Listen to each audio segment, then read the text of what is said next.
Salam salam dostlar, necəsiniz?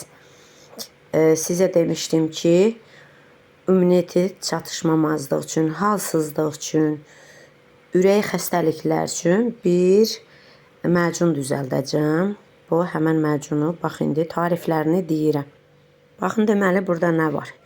200 qram qoz ləpəsi, 150 qram qaysı, 150 qram qara kişmiş, 150 qram balqabaq tumu, 1 qaşıq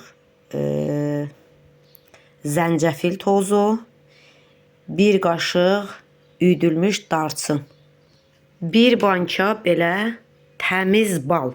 Söhbət təmiz baldan gedir, qeydirmə baldan yox. Bunları nə edirik belə? Ət çəkən maşından belə çəkirik. Belə çəkirik. Min bir dərdin dərmanıdır bu, dostlar. Min bir dərdin dərmanı. Deməli, nə elədik? Bunu belə qəşəng çəkdik. Əridir, qoz ləpəsidir, qara kişmişdir, balqabaq tomudur. Üstünə nə tökürük? Zəncəfil tozu, darçın. Üstünə indi tökürük. Təmiz bal, təmiz baldan söhbət gedir. Baxın, balı belə tökürük üstünə. Mən bu balı düz lerikdən gətirmişəm. Yəni, bu baldan ötürü imenna ora gedmişəm.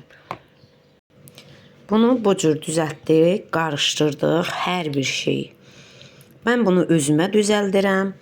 Gözəl dostlarım, kim istəyirsə mənimlə əlaqə saxlaya bilər. Yəni, düzəldərəm. O cür, yəni indi qiyməti nə olar, o cür profilimin altında nömrəm var. İndi bunu yığırıq bir bankaya. Baxın, bu cür düzəltdim. Bunun qapağını indi bağlayacağım. Görürsünüz, hələ üstünə biraz da qoz ləpəsi tökürəm. Qapağını bağlayıram, qoyuram bir qaranlıq otaqda. Bu 15 gün qalmalıdır.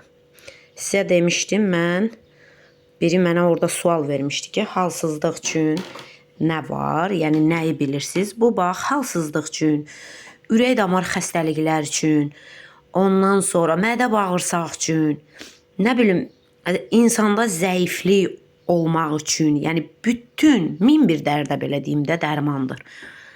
Baxın belə, qapağını bağlayırıq yaxşı-yaxşı. Bunu qoyuruq bir qaranlıq otaqda. Bir şey də hələ büksəz buna yaxşı olar. 15 gündən sonra bunu başlayırsınız hər gün səhər çağı bir qaşıq, böyük qaşıq yeməyə. Ondan sonra görərsiniz ki, möcüzələr.